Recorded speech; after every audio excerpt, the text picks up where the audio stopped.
grab.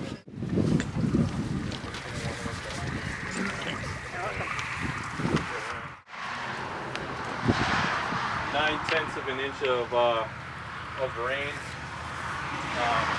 Obviously, fairly intense rainstorm. But as we go through this, we look at that first sample right here. So Nick was talking about this beet field, and so when I took that sample across the road, what we do is we take a tray or a form, we pound it into the ground, be able to pop it out. So we keep all the structure that's going on with that soil.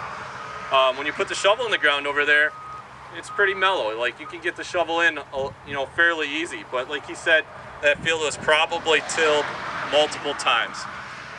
What really stood out to us is there was really no structure to it. It was basically fluff. Okay. As you got down a little bit further, we encountered a compacted layer. But when you, if you come up here and take a look at this, there's a rock sitting in here, and that rock wasn't exposed before this rainstorm, and so that shows just how much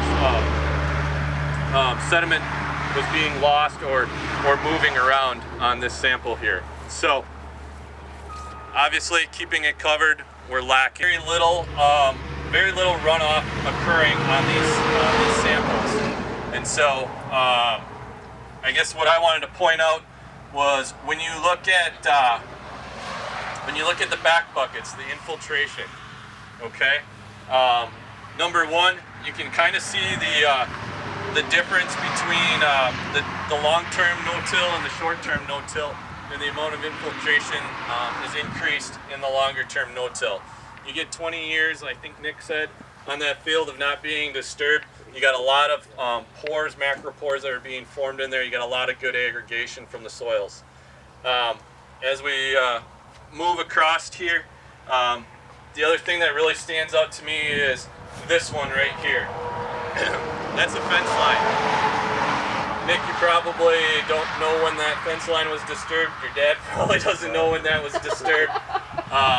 So it's been there. And when we cut those samples, it's just absolutely amazing what that kind of setting you can get for a soil. Okay, the aggregation, it was very granular. When we're talking in soil science terms, it was very crumbly. It was like chocolate cake.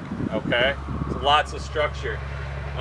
Some may expect that there would be even more water coming out the back from the infiltration on there, but you got to remember the increase in organic matter is like a sponge. So that's actually holding.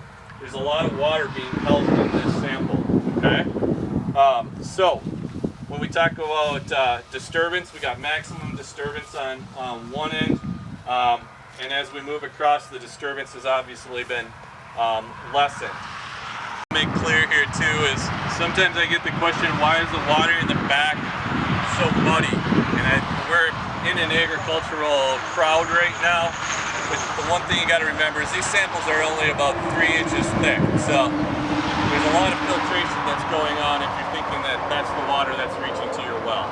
Okay, so the different colors, a lot of times there's just the different mineralogies that we have going on in our soils. Here we're pretty similar, but every once in a while I get different clays and